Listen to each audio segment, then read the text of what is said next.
২৭ নং ওয়ার্ডের অন্তর্গত পশ্চিম রাজাবাজার ও ইন্দিরা রোড এলাকাবাসীর সাথে মতবিনিময় সভা অনুষ্ঠিত হয়েছে। অনুষ্ঠানে শেরেবাংলা নগর থানা বিএনপির সাবেক সাংগঠনিক সম্পাদক সালামত খান সজীবের সার্বিক তত্ত্বাবধানে প্রধান অতিথি হিসেবে উপস্থিত ছিলেন ঢাকা ১২ আসনের জনতার এমপি সাইফুল আলম নীরব।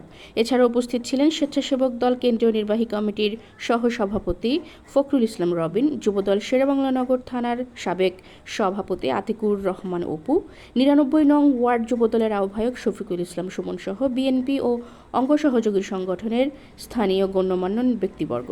এ সময় সাইফুল আলম নীরব স্থানীয় বাসিন্দাদের বিভিন্ন সমস্যার কথা শোনেন এবং তিনি বলেন, বিএনপি সরকার ক্ষমতায় আসলে সকল সমস্যা দ্রুত সমাধান করা হবে। দীর্ঘ ১৭ বছর সমস্যা দ্রুত সমাধান করব। দীর্ঘ ১৭ বছর এই এলাকায় আসতে পারি নাই। স্বৈরাচারের দোসররা আমাদের মানুষের সাথে মিশতে দেয় নাই, তাদের জনগণের প্রতিনিধিত্ব করতে দেয় নাই বলে বডিগার্ড ও অস্ত্র নিয়ে ঘুরতে হতো। জনগণ আমাদের সাথে আছে বলে আমাদের এসবের প্রয়োজন হয় না। আমরা সাধারণ জনগণের জন্য কাজ করি।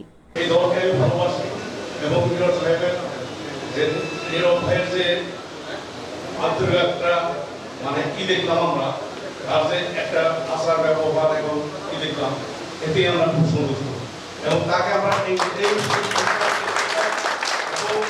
এখানে যত কোনো সময় নীরব ভাই যেন আমাদের এই এলাকায় এবং এই আসনে আমাদের জন্য মনোনীত প্রার্থী হন, তার জন্য দোয়া করব। আমরা প্রত্যেকে চাই এই আসন থেকে যেন আমাদের নীরব ভাই মনোনীত হয়। আমরা দোয়া করি নীরব ভাইয়ের যে শুভ কামনা আমরা করি যেন উনি যেন মনোনীত জন্য পাই এবং নির্বাচিত করে যেন আমাদের মাঝে যেন ইলেকশনে যেন জয় করতে হয়। আমি আশা করি আমাদের নীরব ভাই সেটা তো না, আমার তার সম্পর্কে আমাদের যা জানা আছে তিনি সে ধরনের লোক না। আর তারপরেও আমি অনুরোধ করব যে আমরা যেহেতু নীরব ভাইয়ের সাথে আছি এবং আগামী দিনে নীরব ভাই ইলেকশনে জয়লাভ করবেন আর তিনি এই সিটে থেকে ইলেকশন করতে পারবেন, এই আশা আমরা সবাই এখানে করি। আর দ্বিতীয়ত, ইলেকশন করার পরে অন্তত এই অবহেলিত এলাকার খবরটা আমরা বলার আগে তিনি যেন আমাদের দিকে একটু নেক নজর রাখেন। আজকে বলতে চাই, যেহেতু আমরা এই ফ্যাসিস্টের প্রধান শেখ হাসিনা সহ এই ফ্যাসিস্টের স্বরাষ্ট্রমন্ত্রী কামালকে আমরা এদেশ থেকে বিতাড়িত করেছি, তার সহযোগিতা আজকে পালিয়ে গিয়েছেন। তাই আমরা বলতে চাই, আমরা বাংলাদেশে একটি নতুন পরিবেশ হয়েছে, এই পরিবেশে আমরা একটি সুন্দর পরিবেশ চাই, একটি মাদক মুক্ত পরিবেশ চাই, একটি চাঁদাবাজ মুক্ত পরিবেশ চাই, একটি কিশোর গ্যাং মুক্ত আমরা পরিবেশ চাই। অর্থাৎ বাংলাদেশের কোনো মানুষই কথা বলতে পারে নাই এই ফ্যাসিস্ট ছাড়া, আর সবাই ছিল একদম এই ফ্যাসিস্টের গৃহবন্দী বা একদম তাদের কথার বাইরে কিছু বলার এবং করার কোনো সুযোগ ছিল না।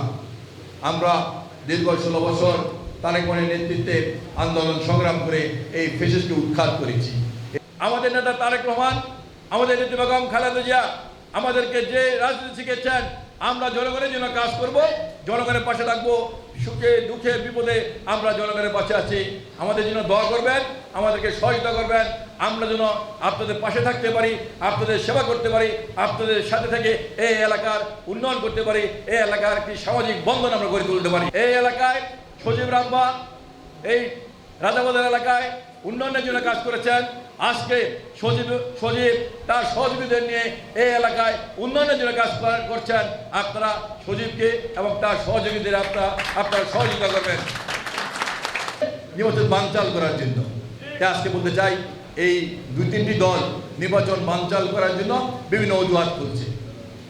বিশেষ করে একটি দল স্বাধীনতা যুদ্ধের সময় তারা বাংলাদেশের মানুষের বিরুদ্ধে ছিল, তারা পাক সরকারের পক্ষে ছিল, পাক সরকারকে সহযোগিতা করে বাংলাদেশের মানুষের অত্যাচার নির্যাতন করেছে, অনেক নারী মা ও বোনের ইজ্জত নষ্ট করেছে।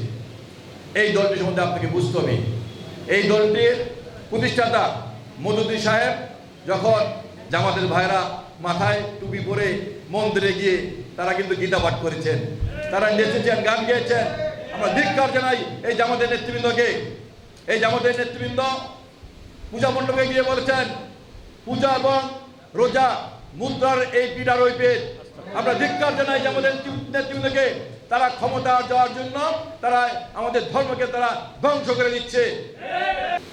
কোরআনের আইন জামাতের সাধারণ সম্পাদক যে একজন দায়িত্ববান ব্যক্তি একটা দলের, সে বলেন কোরআনের আইন পরিবর্তন করা যাবে, সময় এসেছে। কোরআনে একটি দাগও পরিবর্তন করার কোনো সুযোগ নেই, কিন্তু জামাতের সাধারণ সম্পাদক বলেন কোরআনের আইন পরিবর্তন করা যাবে, সময় এসেছে।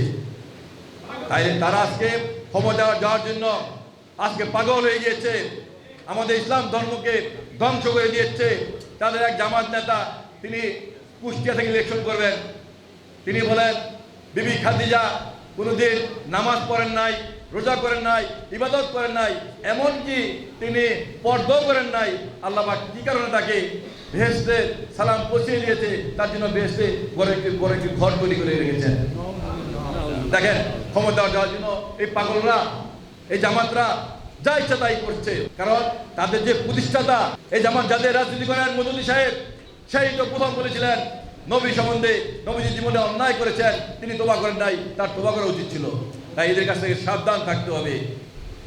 আজকে জামাতের নেতারা বলেন যে দাড়িপাল্লায় ভোট না দিলে বেহেশতে যাবে না, দাড়িপাল্লায় ভোট দিলে সবাই বেহেশতে চলে যাবে।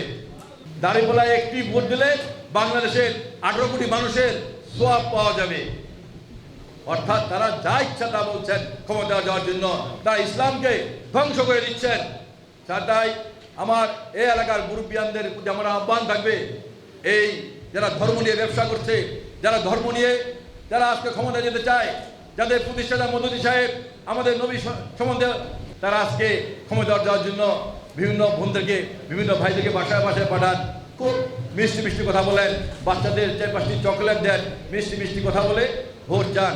আজকে আমি বলতে চাই, এই বাংলাদেশের ইসলামী ঐক্যকে অটুট রাখার জন্য, ইসলামী মূল্যবোধকে টিকিয়ে রাখার জন্য, মানুষের অধিকারকে আদায় করার জন্য, বাংলাদেশের গণতন্ত্র প্রতিষ্ঠার জন্য যে আগামী নির্বাচন হবে, সেই নির্বাচনে আপনারা বিএনপির প্রার্থীকে, ধানের শীষের প্রার্থীকে আপনারা ভোট দিয়ে জয়যুক্ত করবেন।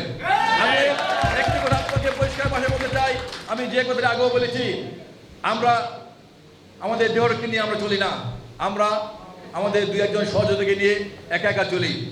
তাই এই দীর্ঘদিন এই এলাকায় রাজনীতি করেছি, এই বৃহত্তর তেজগাঁ ছাত্রদলের সেক্রেটারি ছিলাম, ছাত্রদলের সভাপতি ছিলাম।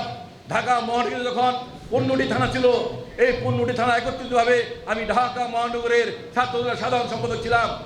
আমরা অনেক কিছু দেখেছি, কিন্তু একটি কথা পরিষ্কার বলতে চাই, আগামীতে যদি বিএনপি ক্ষমতা আসে, এই এলাকায় কোনো চাঁদাবাজ থাকবে না, কোনো কিশোর গ্যাং থাকবে না, এই এলাকায় মাদক থাকবে না। আমরা চাঁদাবাজ মুক্ত করবো, মাদক মুক্ত করবো, কৃষকের মুক্ত করে বৃহত্তর তেজগাঁকে একটি সুন্দর পরিবেশ উপহার দিব, সেই প্রত্যয় ব্যক্ত করে